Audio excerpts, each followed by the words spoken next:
हाय। Last class में हम लोग देखे थे डिफिनेशन ऑफ सेट, उसके बाद देखे थे सेट का सम एग्जांपल्स देखे थे, और उसके बाद ये भी देखे थे meaning of well defined collection of object देखे थे। Well defined collection of object actually ये डिफिनेशन ही है सेट का, इसका मीनिंग भी हम लोग देख चुके थे। इसमें देखे तो ऑब्जेक्ट्स क्या होता है, कलेक्शन क्या होता है, वेल डिफाइंड का मीनिंग क्या होता है नहीं, इस सारी चीज़ देख चुके। तो आज इसी को प्रोसीड करेंगे हम लोग, और इसमें से ठीक है ना, और इसमें से और चीज़ देखे थे कि सेट को रिप्रेजेंट करना रहे तो कैसे करते हैं। Generally capital letters of English alphabet से डिनोट किया जाता है नहीं। और इसमें से एलिमेंट, इसमें क्या होता है, कलेक्शन ऑफ ऑब्जेक्ट्स को एलिमेंट भी बोलते हैं, अदर नेम्स ऑब्जेक्ट्स को क्या बोलते हैं, एलिमेंट भी बोलते हैं, और उसके बाद क्या बोलते हैं, मेंबर्स भी बोलते हैं। ये ऑलरेडी देख चुके हैं, जिसमें से इस सेट को रिप्रेजेंट किया जाता है capital letters of English alphabet से। जनरली है, हमेशा नहीं, कुछ भी हो सकता है। तो इसमें से अदर्स भी बोल सकते हैं। क्या एलिमेंट्स को कैसे डिनोट किया जाता है, एलिमेंट्स को डिनोट करने के लिए English alphabet, small letters of English alphabet से डिनोट किया जाता है जनरली। इसमें से कुछ सेट्स देखे थे, स्टैंडर्ड सेट्स क्या होता है, नेचुरल नंबर देख चुके हैं। नेचुरल नंबर्स क्या होता है, होल नंबर्स को कैसे डिनोट, ऑलरेडी पहले पढ़ चुके हैं नंबर सिस्टम में भी। और इंटीजर्स क्या होता है, ये सारे क्या है, सेट्स ही है, क्योंकि कलेक्शन ऑफ नंबर्स ही है। तो कलेक्शन जहाँ पर आ जाए और वेल डिफाइंड बन जाए तो हम उसे सेट बोल देते हैं, है नहीं।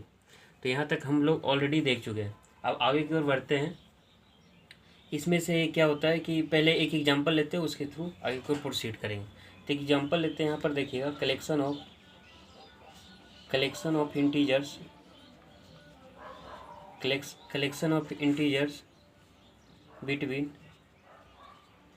14 to 90, 14 to 90s, integers between 14 to 90s।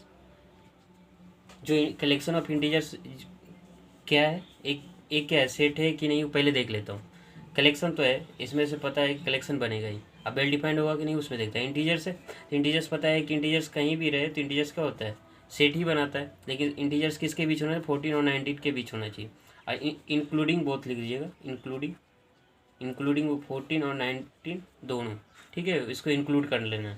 तो इसमें से 14 एक एलिमेंट होगा, 15 होगा, 16 होगा, 17 होगा, 18 होगा, 19 होगा।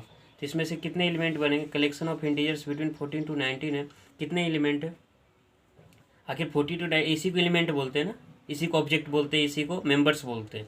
14 to 19 लेना, आप 14 को इंक्लूड करना है, 19 को इंक्लूड करना है। तो अपने पास कितने एलिमेंट्स होंगे, तो इसमें से एक element, 2 element, 3 element, 4 element, 5 element, 6 element, इसे क्या बोलते हैं, एलिमेंट्स बोलते हैं। किसी भी एग्जांपल से देखिए ना, एक एग्जांपल सॉल्व लेते हैं, इसे क्या बोलते हैं, एलिमेंट्स बोलते हैं, या ऑब्जेक्ट्स बोलते हैं, जो आपको बोलना रहे बोल सकते हैं। तो हम बोल सकते हैं कि ए सेट बना, तो इस सेट को मान लेते हैं कोई कैपिटल आई, इंटीजर्स को आई से डिनोट करता है, तो मान लीजिए कैपिटल आई हो गया। तो आई को सेट हो गया ना, ए सेट हो गया अपने पास। इसमें कितने एलिमेंट्स हो गए, 2 4 6 एलिमेंट हो गए ना। अब एक एग्जाम्पल सॉल्व लेते हैं, collection of vowels in English alphabet.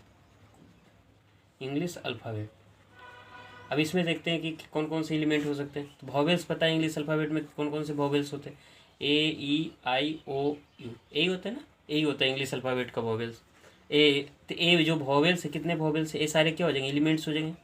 समझ में आ रहा है एलिमेंट्स किसे बोल रहे हैं,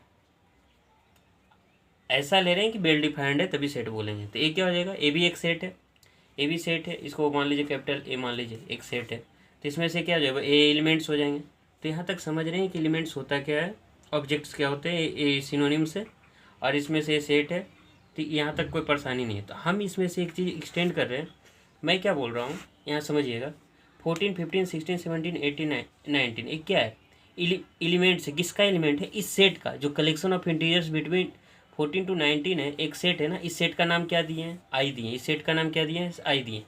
ये नेम ऑफ सेट है, क्या नेम ऑफ सेट, एक है नेम ऑफ सेट है ना। तो इस सेट में जितने एलिमेंट्स है 14 15 16 17 18 19 वो सारे एलिमेंट्स है। तो हम क्या बोल रहे हैं, 14 is an element of 14 is an element of set I, लिख सकते हैं set I. 14 is an element of set I. मैं क्या बोल रहा हूँ, 14 is an element of set I, इसको अदर तरीके से भी लिख सकते हैं, मैथमेटिकली लिख सकते हैं। कैसे लिखेगा? 14 इसको बिलोंग्स टू, 14 बिलोंग्स टू आई, इसे ऐसे भी लिख सकते हैं। नहीं समझ में आया मैं क्या बोल रहा हूँ कि पहले मैंने क्या किया, collection of integers between 14 to 19 A set बना लिया। इस सेट का नाम मैंने आई दिया। मैं क्या बोल रहा हूँ, collection of integers between 14 to 19 लिया इंक्लूडिंग बोथ। तो इसमें से इसमें कौन कौन से एलिमेंट हैं ये तो पता कर ही सकते हैं। हमें तो पता है कि इंटीजर्स बिटवीन 14 और 19 कौन कौन से हो सकता है। 14 हो सकता है, 15 हो सकता है, 16 हो सकता है, 17 हो सकता है, 18 हो सकता है, 19 हो सकता है। ये सारे क्या है, सेट का एलिमेंट है ना। ये सेट का एलिमेंट है कि नहीं, ये सारे क्या है, सेट का एलिमेंट है। तो मैं यहाँ क्या बोल रहा हूँ कि 14 जो है सेट का एलिमेंट है। 14 is an element of set I बोल सकते हैं। 14 is an element of set I, ये तो बोल ही सकते, इसमें कोई परेशानी नहीं है। तो इसको मैथमेटिकली लिख सकते हैं, मैथमेटिकली लिख सकते हैं 14 बिलोंग्स टू आई। अब ये सर ये क्या है, ये सिंबल क्या है, मुझे नहीं पता इसके बारे में क्या है, तो मैं इसी के बारे में बताने की कोशिश करूँगा। इस सिंबल्स को बोलते हैं बिलोंग्स टू। इस सिंबल को क्या बोलते हैं, मैं यहाँ पर लिखता हूँ 14 is an element of, 14 is an element of set the set I. ठीक है, यहाँ तो कोई परेशानी। मैंने क्या बोला, मैथमेटिकली इसे लिख सकते हैं। मैथमेटिकली क्या लिख सकते हैं, 14 is an element of set I, ऐसे लिख सकते हैं। अब कहेगा ए क्या है, ए क्या है, बिलोंग्स टू, इसे बोलते हैं बिलोंग्स टू। इसका ग्रीक नेम है बिलोंग्स टू, इसे क्या बोलते हैं, ग्रीक नेम है इसका एप्सिलॉन। एप्सिलॉन इस सिंबल्स का नाम है एप्सिलॉन। क्या बोलते हैं, 14 epsilon i, 14 epsilon i. Epsilon का मीनिंग क्या होता है, ग्रीक नेम बिलोंग्स टू। इसे सेट का सिंबल्स बोलते हैं, सेट का सिंबल बोलते हैं। सेट का क्या बोलते हैं, सिंबल्स बोलते हैं। तो 14 बिलोंग्स टू आई बोल सकते हैं। तो इसका मीनिंग क्या हो जाएगा, बिलोंग्स टू, बिलोंग्स टू। इसे अदर नेम में, इसे तो ए क्या लिखे, लैंग्वेज में लिखे, मैथमेटिकली ऐसे भी लिख सकते हैं। इसको अदर तरीके से भी लिख सकते हैं, 14 belongs to, 14 belongs to the set I बोल सकते हैं। 14 belongs to set I, 14 belongs to set I. इसका मीनिंग, बिलोंग्स टू किसका मीनिंग है, ये सेट जो सिंबल्स है, एप्सिलॉन का मीनिंग है, ग्रीक नेम है ना, ग्रीक नेम बोल सकते हैं, ग्रीक लेटर बोल सकते हैं, जो भी बोलना है। तो इसमें से एप्सिलॉन क्या है, ग्रीक लेटर, जिसका मीनिंग क्या होता है, belongs to. Belongs to means set, belongs to means, belongs to means set, belongs to means set हो जाएगा। ठीक है, यहाँ तो कोई परेशानी नहीं। तो अभी क्या है, एक एग्जांपल और लेते हैं, उसके बाद इसे डिफाइन कर देंगे। अब इसमें से बोल सकते हैं ए किसका एलिमेंट है, ए इज, इसमें लिख सकते हैं a the letters, a is an element of, an element of the set A बोल सकते हैं। क्योंकि ए जो ए कैपिटल है, ये सेट को डिनोट कर रहा है। Collection of vowels in English alphabet कितने एलिमेंट है, ए ई आई ओ यू। तो ए जो लेटर्स है, स्मॉल लेटर्स ए है, यहाँ पर मैं लिखा हूँ स्मॉल लेटर से, is an element of set ए हो जाएगा। क्योंकि जनरली हम लोग स्मॉल एलिमेंट्स को कैसे डिनोट करते हैं, small letters of English alphabet से डिनोट करते हैं। Small is an element of है, इसे और भी मैथमेटिकली कैसे लिख सकते हैं, a belongs to A, a belongs to A. कैसे लिख सकते हैं, ए बिलोंग्स टू ए। इसे ऐसे भी लिख सकते हैं मैथमेटिकली, इसे कैसे लिख सकते हैं, a belongs to A, a belongs to A. यहाँ तो कोई परेशानी नहीं। तब इसी को नोट करके लिख लीजिए, इसी को नोट करके लिख लीजिए। क्या लिखिएगा,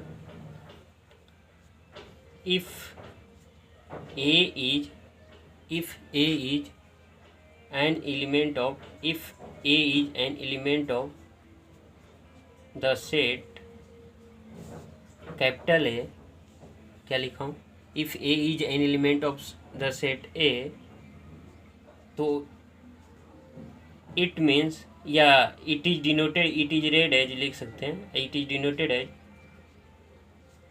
इट इज डिनोटेड एज, कैसे डिनोट करेंगे, denoted as a belongs to A, a belongs to ए। या इसे लिख सकते हैं, it is read as, it is read as a belongs to, a belongs to A, a belongs to A. ठीक है, एक क्या हो गया, ए सेंटेंस में रहे तो ऐसे लिखेंगे, मैथमेटिकली रहे तो ऐसे लिखेंगे, और इसे क्या पढ़ेंगे, ए बिलोंग्स टू ए, कोई परेशानी नहीं। मैं क्या बोल रहा हूँ, a is an element of set A, it is denoted as a belongs to A. इसका यहाँ पर ये लिख सकते हैं यार, दिस द इस लिख सकते हैं this symbol epsilon, this symbol epsilon is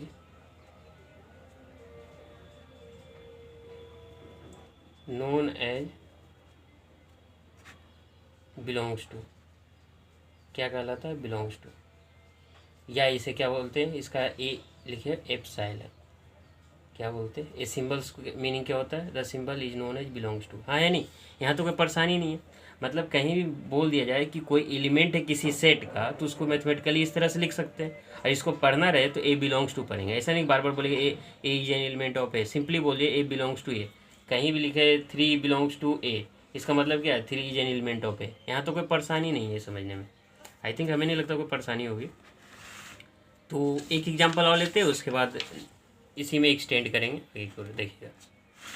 तो मैं क्या बोल रहा हूँ, एक और लीजिए, 14 लीजिए, -3 is an element of set I minus क्यों लिए बताइए, निगेटिव इंटीजर से ना, -3 ऑफकोर्स निगेटिव इंटीजर से, तो इसे लिख सकते हैं -3 बिलोंग्स टू आई माइनस। कोई परेशानी नहीं, कोई परेशानी नहीं है ना। या इसे पढ़ सकते -3 बिलोंग्स टू आई माइनस, लिख सकते हैं, यहाँ तो कोई परेशानी नहीं। तो कैसे लिखते हैं, किसी एलिमेंट्स को रिप्रेजेंट करना रहे, बिलोंग करता है या नहीं करता, उस तरह से। तो एक चीज़ और लिखता हूँ, अब एक सेट बनाता हूँ, पहले एक सेट लिखता हूँ। सेट में देखिएगा, द कलेक्शन ऑफ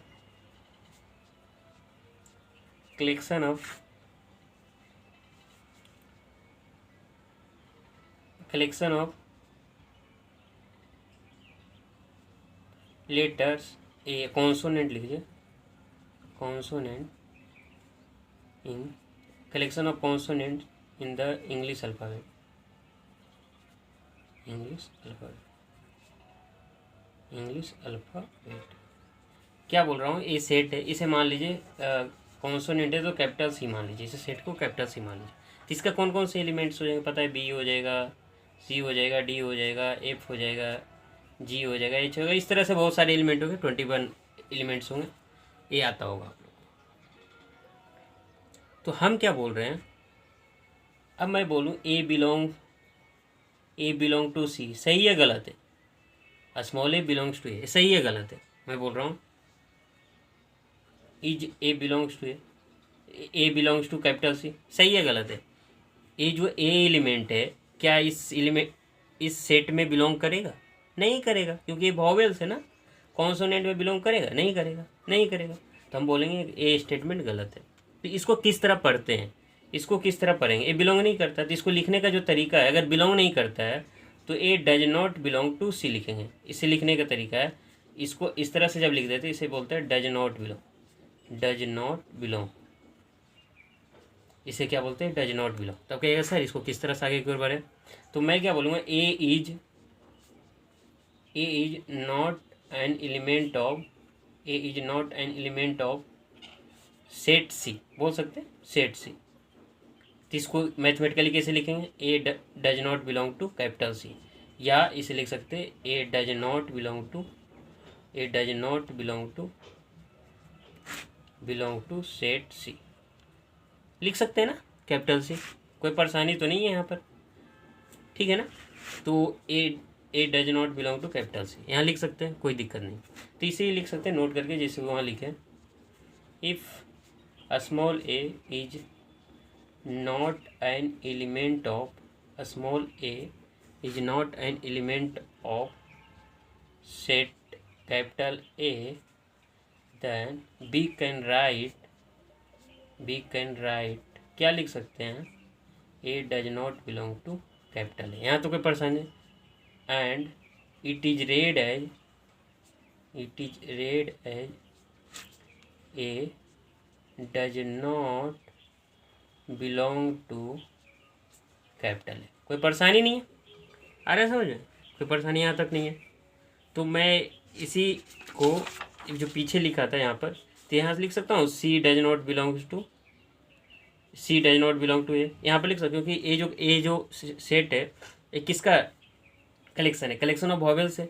तो सी क्या है, कॉन्सोनेंट है। ए इसका इसमें बिलोंग नहीं करेगा, कैपिटल ए इस सेट में बिलोंग नहीं करेगा ना, तो लिख सकता हूँ सी डज नॉट बिलोंग टू ए। इस तरह से लिखेंगे, ठीक है ना। तो यहाँ तो कोई परेशानी नहीं होनी चाहिए। तो कहीं भी लिखा मिले इसका मतलब क्या होता है, बिलोंग्स टू। इसका मतलब क्या होता है, डज नॉट बिलोंग टू। यहाँ कोई परेशानी नहीं, ठीक है। मैं लिखता हूँ यहाँ पर, पता है ए किसको डिनोट करता है, नेचुरल नंबर को। ए किसको डिनोट करता है, इंटीजर्स को। ए किसको डिनोट करता है, रेशनल नंबर। तो मैं यहाँ लिखता हूँ सही है गलत है, कुछ एग्जांपल्स लिखता हूँ और हमें बताइएगा सही है गलत है। देखिए यहाँ लिखता हूँ 1 बिलोंग्स टू एन, सही है गलत है, 1 बिलोंग्स टू एन। तो एन मीन्स नेचुरल नंबर, ए सही है। मैं लिखता हूँ -1 बिलोंग्स टू होल नंबर, सही है गलत है, गलत है क्योंकि ये क्या है, कलेक्शन ऑफ 0 1 2 3 1 2 3 4 5 है, इंक्लूडिंग जीरो होगा ना, natural number with including zero. तो ये नहीं, -1 तो नहीं आने वाला कभी। मैं यहाँ लिखता हूँ √3 बिलोंग्स टू क्यू, सही है गलत है। √3 क्या है, इरेशनल नंबर है। इरेशनल नंबर आई बिलोंग करेगा रेशनल नंबर को, नहीं करेगा। मैं यहाँ लिखता हूँ 1/2 belongs to irrational number. Irrational number किससे डिनोट करता है, क्यू बार या क्यू स्टार से। तो ये भी बिलोंग नहीं करेगा। तो आ रहा है समझ में, ये बिलोंग्स टू मतलब सेट होना चाहिए। तो सेट ये नहीं है, हाँ या नहीं। तो आगे की ओर फिर बढ़ते हैं। 1/2 बिलोंग्स टू इंटीजर्स, नहीं होगा। 1/2 बिलोंग्स टू इंटीजर्स नहीं, इससे इंटीजर्स क्या होता है, 0 1 2 3 4 5 6 इस तरह से होते हैं, और यहाँ से -1 -2 -3 इस तरह से होते जाते हैं। ये तो पता है ना ऑलरेडी। तो ये भी नहीं होगा, ये बिलोंग नहीं करेगा। तो इसको कैसे लिखेंगे, does not belong to 1/2 does not belong to I. ये सही है गलत है, ऑफकोर्स सही होगा क्योंकि 1/2 बिलोंग नहीं करेगा इंटीजर्स को। यहाँ तो कोई परेशानी। तो इस तरह से एग्जाम्पल्स रहेंगे आपके क्वेश्चन में जब बनाइएगा तो इस तरह से क्वेश्चन बन सकते होगा नहीं होगा, इस तरह के क्वेश्चन आप अटेम्प्ट कर सकते हैं। तो आगे की ओर बढ़ते हैं, ठीक है। फिर लिखते हैं मेथड टू रिप्रेजेंट, आगे के टॉपिक है method to represent a set. एक सेट को कैसे रिप्रेजेंट करना है, दो मेथड है जिसे जनरली पढ़ना है हम लोग को। एक मेथड है रोस्टर फॉर्म मेथड, या लिस्टिंग मेथड भी बोलते हैं इसे, लिस्टिंग फॉर्म भी बोलते हैं, LISTING लिस्टिंग, ROSTR, या इसे बोलते हैं टेबुलर फॉर्म भी बोलते हैं, टेबुलर फॉर्म भी बोलते हैं। एक और मेथड होता है, इस मेथड के सेट बिल्डर फॉर्म बोलते हैं, सेट बिल्डर फॉर्म मेथड, या प्रॉपर्टी मेथड भी जनरली यूज किया जाता है। जनरली सेट बिल्डर फॉर्म ही मिलेगा, प्रॉपर्टी मेथड भी बोलते हैं, ठीक है। तो ये चीज़ है, किसी भी सेट को रिप्रेजेंट करने के, सेट के जो एलिमेंट है उसे रिप्रेजेंट करने का इस तरह से रिप्रेजेंट कर सकते हैं। अब दो मेथड है, इसको कैसे यूज किया जाता है वो देखते हैं। तो पहला है इसे है, दूसरा है, तो दोनों को देखते हैं। पहला देखिए रोस्टर मेथड, रोस्टर फॉर्म या टेबुलर फॉर्म। इसमें क्या होता है, पहला क्या है, रोस्टर फॉर्म या टेबुलर फॉर्म, ठीक है। तो आगे इसमें क्या करना है, तो एग्जाम्पल के थ्रू समझते तो क्लियर ज़्यादा होगा। मैं क्या बोल रहा हूँ, ए सेट है, ए सेट को कैसे डिनोट करना है, द कलेक्शन ऑफ मैं क्या बोल रहा हूँ, the collection of natural number less than 5। क्या है पता है, लेस देन का मीनिंग ऑलरेडी बता चुका हूँ, 5 से छोटा होना चाहिए। लेस देन का मीनिंग क्या होता है, 5 से इसमें क्या है, लेस देन के छोटा होना चाहिए। किससे छोटा होना चाहिए, 5 से छोटा। 5 से छोटा नेचुरल नंबर कौन कौन सा हो जाएगा, 1 हो जाएगा, 2 हो जाएगा, 3 हो जाएगा, 4 हो जाएगा, 5 हो जाएगा। यहाँ तो कोई परेशानी नहीं, इतने सारे एलिमेंट्स होंगे ना, ये सेट ए का इतने सारे एलिमेंट्स होंगे, यहाँ तो कोई परेशानी। तो रोस्टर मेथड क्या बोलता है, जितने एलिमेंट्स है पहले क्या करना है, एलिमेंट्स को लिख लेना है। एलिमेंट्स को लिख लेना है। अब कैसे लिखना वो बताता हूँ। इतना तो पता है कि जो collection of natural number less than 5 इसमें कौन कौन से एलिमेंट है, इतना तो पता होना चाहिए ना, तभी तो एलिमेंट्स को लिखे। तो इतने 1 हो सकता है, 2 हो सकता है, 3 हो सकता है, 4 हो सकता है, 5 होगा नहीं होगा। 5 क्यों होगा, लेस देन 5 है, लेस देन और इक्वल टू रहता था ना 5 होता, तो 5 होगा। तो 1 2 3 4 एलिमेंट है अपने पास, 4 एलिमेंट्स। अभी इस एलिमेंट्स को लिखने का तरीका क्या होगा रोस्टर मेथड में, तो बोलता है कि पहले एलिमेंट्स को लिख लेते। अब कैसे लिखेंगे, कॉमा दे के लिखेंगे, 1 2 3 4 हो गया। उसके बाद क्या करना, कर्ली ब्रेसेज लिखना है। पहले क्या करना, सारे एलिमेंट्स जो पता है एलिमेंट्स को कॉमा दे के लिखेंगे, जितने एलिमेंट्स है सारे को कॉमा दे के लिख लेंगे। और उसमें क्या करना है, कर्ली ब्रेसेज लिखते हैं, इसे बोलते हैं कर्ली ब्रेसेज। इसको कहीं भी लिखा मिले इस तरह के, ये ओपन करते हैं, इसे क्लोज करते हैं, तो इसे क्या बोलते हैं, कर्ली ब्रेसेज, या ब्रैकेट भी बोलते हैं कोई, तो कर्ली ब्रेसेज बोलते, क्या बोलते हैं, कर्ली ब्रेसेज। तो इसको क्या बोलते हैं, कर्ली ब्रेसेज। तो रोस्टर मेथड या टेबुलर मेथड में क्या होता है कि जो दिए गए सेट है उस सेट में जितने एलिमेंट्स है उसको कॉमा देके इनलिस्ट कर लेते हैं, और उसके बाद कर्ली ब्रैकेट से ओपन एंड क्लोज कर देते हैं। ओपन करते हैं जहाँ से लिखना स्टार्ट करते हैं, क्लोज कहाँ करते हैं, जहाँ पर ख़त्म हो जाता है सारा एलिमेंट। इसे क्या बोलते हैं, बताइए इसे क्या बोलते हैं, इसे क्या होता है, इसे टेबुलर्स मेथड में सेट को रिप्रेजेंट, इसे ए इक्वल टू ए लिख सकते हैं। ए इक्वल ए लिखिए, सेट ए लिखिए, या लिखिए 1 2 3 4 लिखिए, यहाँ तो कोई परेशानी नहीं। एक एग्जाम्पल से और समझते हैं, अभी लिखते हैं, the collection of vowels, collection of vowels in English alphabet, English alphabet. तो पहले मैं बोला हूँ कि जो एलिमेंट्स होगा इंग्लिश अल्फ़ाबेट में, जो वॉवेल्स हैं, कौन कौन से वॉवेल्स हो सकते हैं, ए ई आई ओ यू। तो इतने सारे एलिमेंट्स होंगे, ये सारे एलिमेंट को कैसे लिखना है, कॉमा दे के लिखना, सारे एलिमेंट को कॉमा दे के लिख दिए, यहाँ तो कोई परेशानी नहीं। अब क्या करना है, कर्ली ब्रेसेस से अंदर बंद कर देने हैं दोनों, तो बंद कर दी। अब इसी भी इक्वल टू हो जाएगा, ये सारे हो गए। इसमें टेबुलर्स मेथड या लिस्टिंग मेथड से लिखने का तरीका, यहाँ तो कोई परेशानी नहीं। तो इसको लिख लेते हैं मैथमेटिकली, सॉरी इन वर्ड से लिख लेते हैं कि कैसे इसे यूज किए जाते हैं। तो देख लीजिए, ऑल द एलिमेंट्स लिखिएगा, ऐसे लिखिएगा, इन टेबुलर्स फॉर, ठीक है, इन टेबुलर्स for all the elements of a set are listed, किया जाता है, तो पता है लिस्ट किया जाता है, listed the elements are being separated, separate किया जाता है ना किसे, कोमा के द्वारा, separated by, being separated by commas and are enclose, कैसे इनक्लोज किया जाता है बताए, curly braces, and are enclose within braces, किससे, विद इन ब्रेसेज कौन सा, कर्ली ब्रेसेज, इसका नाम क्या है बताए, कर्ली ब्रेसेज या ब्रैकेट जो भी बोलना है ये होता है। तो इसके लिख लिए, ये डिफिनेशन में हो गया। इसका रोस्टर फॉर्म में क्या होता है, जितने एलिमेंट्स होते हैं उसे कॉमा के द्वारा सेपरेट किए जाते हैं, ठीक है, उसके बाद क्या करना, कर्ली ब्रेसेस से इनक्लोज कर देना, यही है।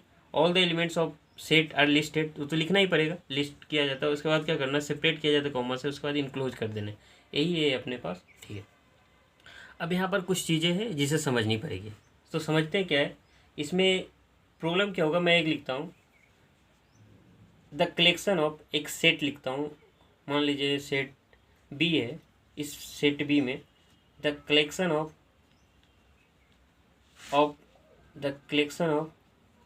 Letters, collection of letter in the word school. मैं क्या लिखा हूँ, the collection of letter in the word school.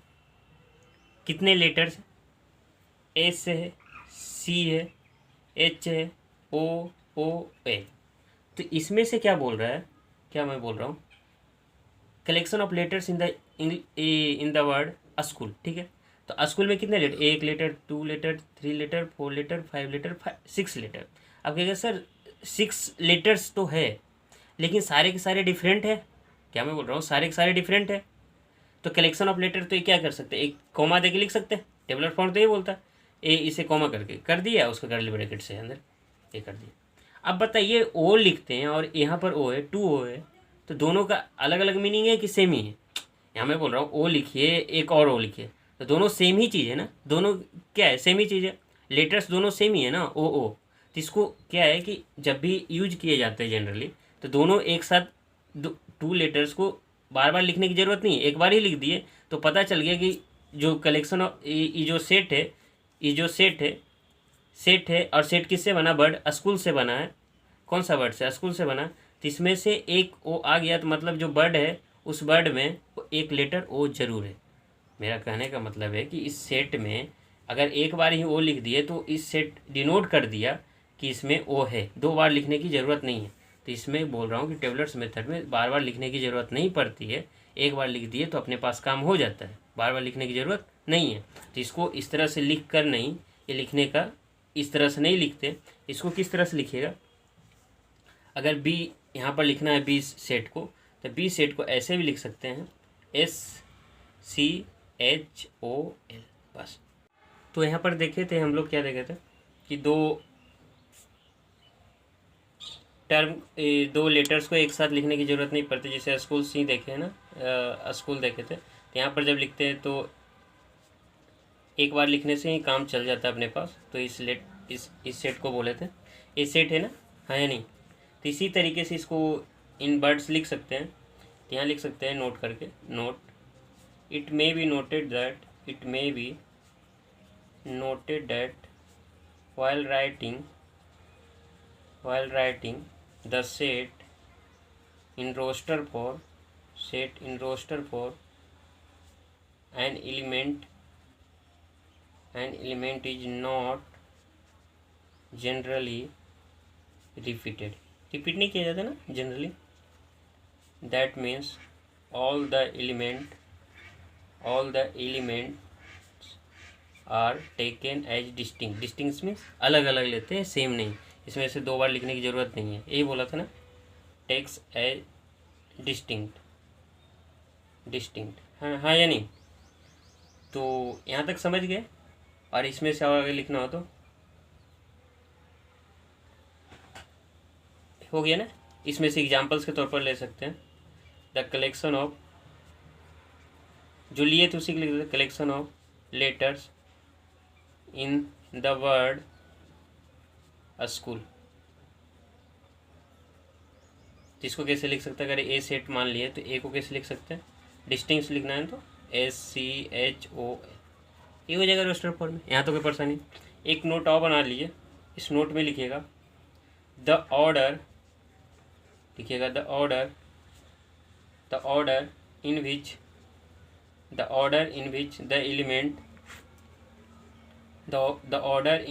the elements are listed is immaterial। कोई सिग्निफिकेंट नहीं रह जाता है इसका। मैं बताने का मतलब जैसे लिखता हूँ, ए सेट है SCHOL, ऐसे लिखता हूँ, ए करली ब्रेसेज है, ए क्या है, करली ब्रेसेज है, CSOLH। एक और लिखता हूँ, इसे बी ले लेता हूँ, सी ले लेता हूँ, इस तरह के, और LOHSC। समझिए बात को। यहाँ पर क्या लिखें, सारे के सारे इसमें लेटर्स क्या है, SCHOL, इसमें भी है SCHOL, इसमें भी SCHOL, सारे के सारे टर्म है, ये सारे के सारे क्या है, एलिमेंट्स है। तो इसमें क्या बोलेंगे, एलिमेंट्स क्या है, SCHOL, इसमें भी SCHOL। तो सारे सेट क्या है, सेमी सेट है, सारे के सारे सेट क्या है, सेमी सेट। इसमें सिर्फ क्या है, ऑर्डर चेंज किया गया है। क्या किया है, ऑर्डर चेंज किया। इसमें S यहाँ पर आ गया, C यहाँ पर आ गया, H यहाँ पर आ गया, O यहाँ पर आ गया, L यहाँ पर आ गया। तो ही बोला है the order in which elements are listed is immaterial. इसका कोई महत्व नहीं रह जाता है, अपने पास इसका कोई मतलब नहीं रह जाता है कि किस ऑर्डर में लिखा गया। वो एलिमेंट्स है कि नहीं उस पर डिपेंड करता है। अगर एलिमेंट्स है तो बोलेंगे सेमी सेट, इसका मतलब नहीं है। मैं बोल सकता हूँ here A, B and C are same set, लिख सकते हैं। अलग अलग सेट नहीं होंगे, ठीक है। तो यहाँ तक परेशानी तो नहीं होगी। तो इस टर्म को समझने में कोई दिक्कत नहीं है। The order in which the elements are listed is immaterial. इसको ऐसे भी लिख सकते हैं, order of listing elements has no relevance, ऐसे भी लिख सकते हैं। द ऑर्डर ऑफ, अगर लिखना हो तो ऐसे भी लिख सकते हैं, the order of listing element पता है ना कौन है, listing elements has no relevance,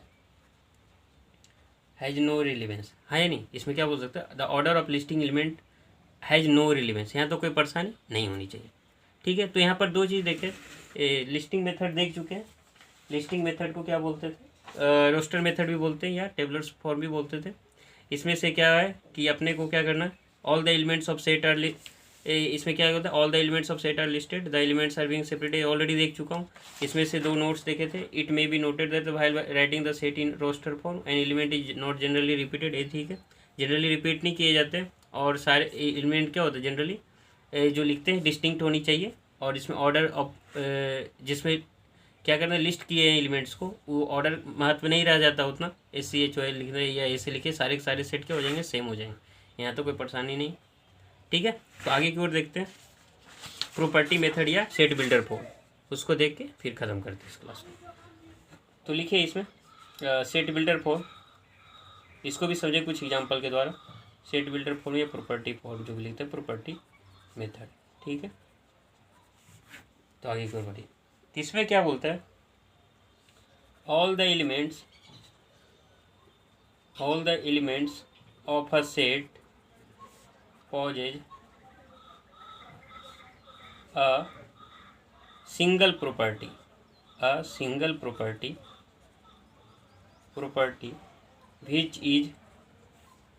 which is not possessed by any element outside the set, ठीक है। इसको समझना है।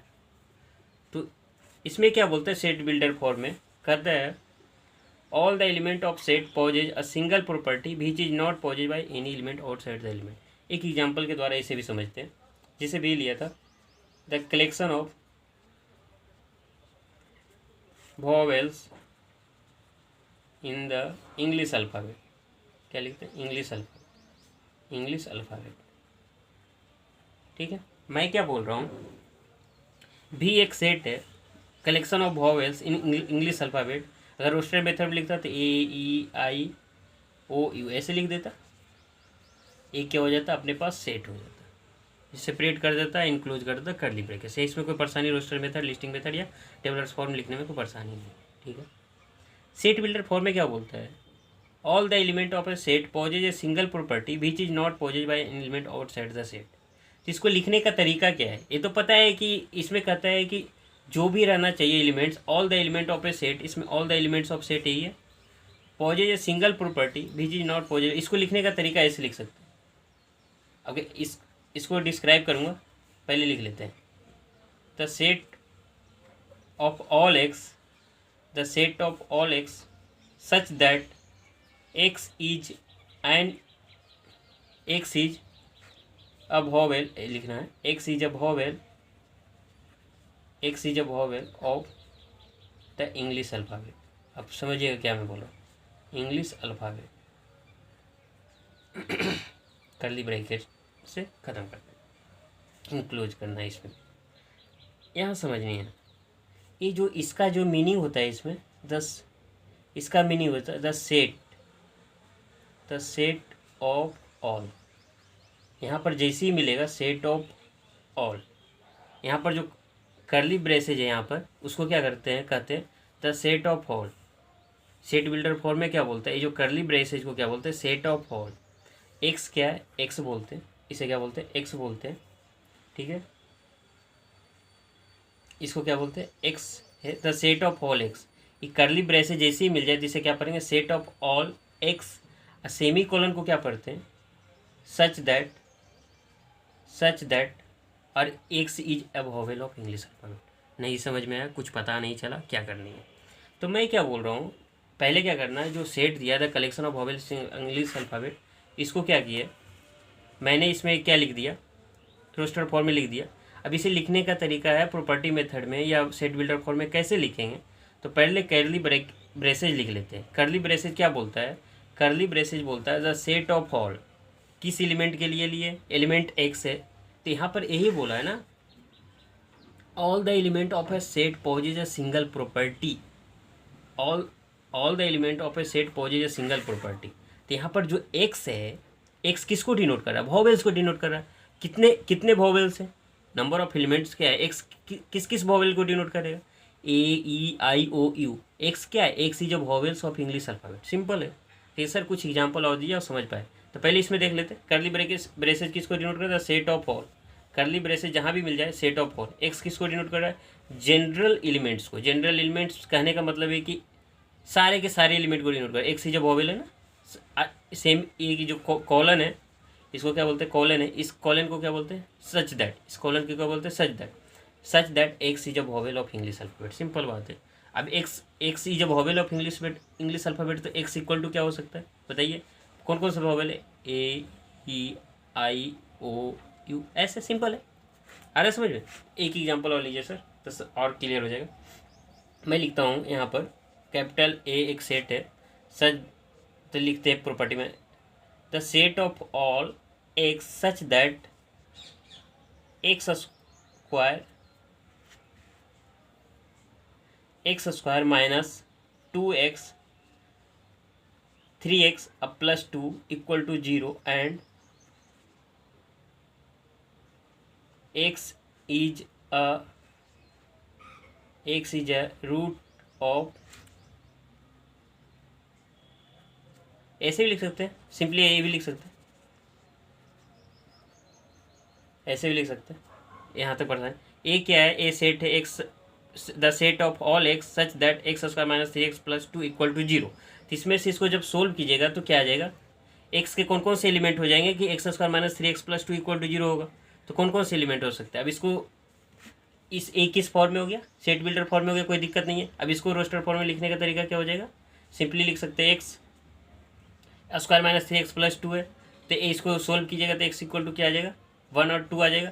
तो इसे लिख सकते हैं ए बराबर 1 और 2, तो ऐसे भी लिख सकते हैं इसको।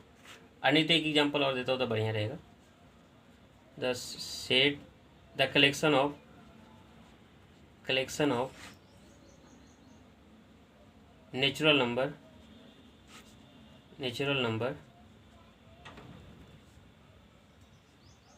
Between 13 to 18 including both. तो इसमें से क्या हो जाएगा, इसको लिस्टिंग मेथड में लिख सकते हैं। लिखने का तरीका क्या हो जाएगा बताइए, 13 हो जाएगा, 14 हो जाएगा, 15 हो जाएगा, 16 हो जाएगा, 17 हो जाएगा, 18 हो जाएगा। यहाँ तो कोई परेशानी नहीं है, यहाँ तो कोई परेशानी नहीं है। अब इसको लिखना है प्रॉपर्टी मेथड में, कैसे लिखिएगा, तो ऐसे लिख सकते हैं, ए बराबर लिखिएगा, ऐसे लिखिएगा 10 एक कर्ली ब्रेसेस क्या बताएगा, the set of all x लिखेंगे। अब एक्स क्या कहेगा सर, एक्स ही लिखेंगे, बाई नहीं लिख सकते, जेड नहीं लिख सकते। हाँ सर, आप अपनी मर्जी से लिखिएगा। The set of all x, curly braces क्या बताता है, the set of all x, तो ऑल एक्स हो जाएगा, फिर क्या लिखे, कॉलन, एक कॉलन हो जाएगा। कॉलन क्या बताता है, such that, the set of all x such that, ये क्या बोलेगा, सच दैट। कॉलन की जगह पर कभी कभी क्या बोलते हैं, ए सिंबल भी यूज कर लेते हैं, किस सिंबल का, इस सिंबल का भी यूज कर लेते हैं, ठीक है। तो यहाँ पर क्या बोलेंगे, the set of all x such that x is a natural number, x is a natural number between क्या हो जाएगा, 13 to 18 इंक्लूडिंग क्या लिखेगा, इंक्लूडिंग बोथ लिख सकते हैं। एक एग्जाम्पल और ले लीजिए तो और क्लियर हो जाएगा। ए बराबर लिखिए, द कलेक्शन ऑफ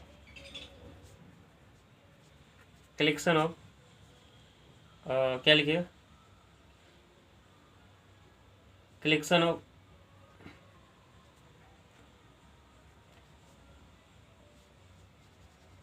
इंटीजर्स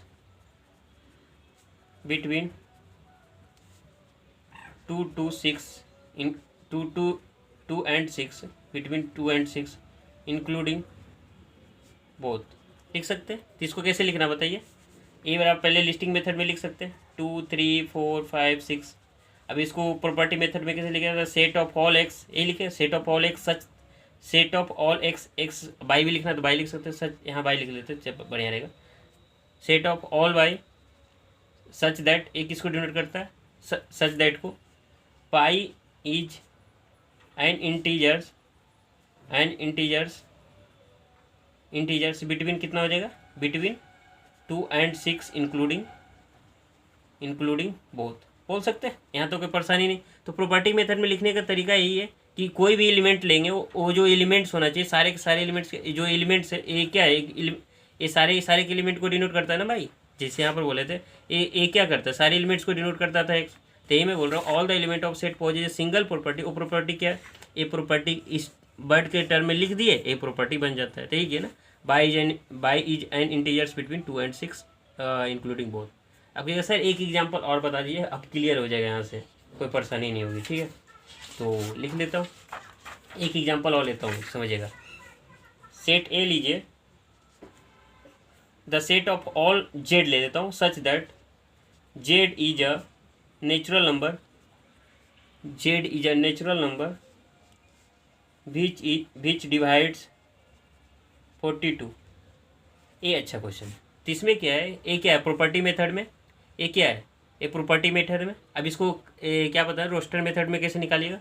तो Z is a natural number which divide 42, which divide 42 means factor से निकालना है ना, वैसा नेचुरल नंबर जो 42 को डिवाइड करे। तो फैक्टर से हो तो 42 को कौन कौन सा नंबर डिवाइड करेगा, 1 2 3 4 नहीं, 5 नहीं, 6 7 8 9 10 नहीं, 11 नहीं, 12 13 14 15 16 17 18 19 20 21 और 42, यही हो जाएगा। तो ये सारे के सारे नंबर इसे रोस्टर मेथड में लिख सकते हैं।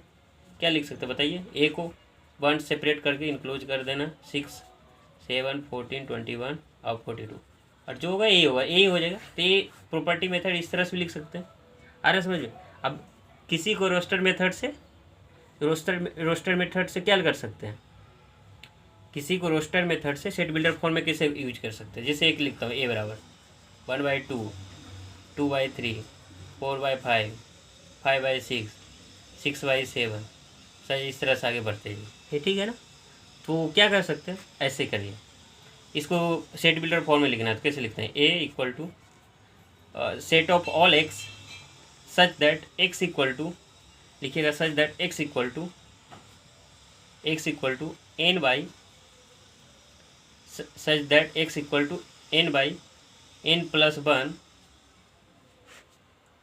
एन इज एन के यहाँ पर देखिए 1/2 है 2/3 है, एक एक बढ़ रहा है नहीं, और सारे सारे क्या नेचुरल नंबर है कि नहीं। तो एन बाई एन प्लस 1 लिख देता हूँ। N is a natural number, n is a natural number. ये क्या है, आगे की ओर बढ़ते जाएगा, बहुत सारे टर्म हो सकते हैं, बहुत सारे टर्म हो सकते हैं, इस सेट में बहुत सारे एलिमेंट्स हो सकते हैं। N is a natural number and greater than, अब नेचुरल नंबर बोलते तो ग्रेटर देन हो गया ना। N is a natural number, सारे के सारे टर्म हो जाए, n by n plus 1 n is a natural number, simply. तो इस ए क्या हो जाएगा, प्रॉपर्टी मेथड में लिखने का तरीका हो गया।